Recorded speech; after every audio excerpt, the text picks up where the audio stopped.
Tazreen fashion কারখানার ভয়াবহ অগ্নিকাণ্ডের আজ ১৩ বছর পূর্ণ হলো।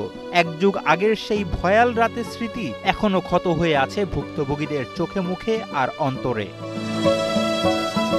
দিনটি উপলক্ষে ২৪ নভেম্বর সকালে আশুলিয়ার নিশ্চিন্তপুরের তাজরিন ফ্যাশন কারখানার সামনে হতাহত শ্রমিকদের স্মরণে ফুলেল শ্রদ্ধা জানানো হয়। এ সময় ভুক্তভোগী শ্রমিকরা ক্ষতিপূরণ ও ওই ঘটনার শাস্তির দাবি জানান।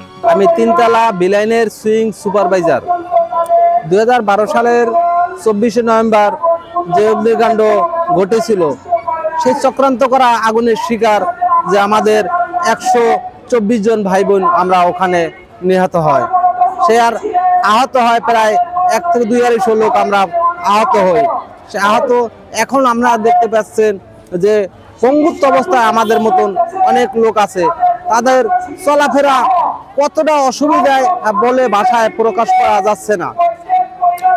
আমাদের ওই সময় বলা হয়েছিল আমাদের সুচিকিৎসা হবে, আজ পর্যন্ত সেই সুচিকিৎসা আমরা ওইভাবে পাইনি, এবং বলা হয়েছিল আমাদের ক্ষতিপূরণ দিবে। সে ক্ষতিপূরণের নামে আজ ১৩ বছর যাবৎ তালবাহানা।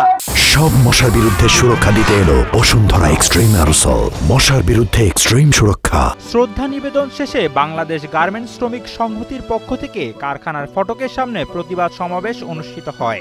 আমরা ১৩ বছর পার হওয়ার পরেও এখন পর্যন্ত এই সোহেল দেলোয়ার হোসেন সহ যারা দোষী ব্যক্তি তাদের কোনো শাস্তির নজির দেখলাম না।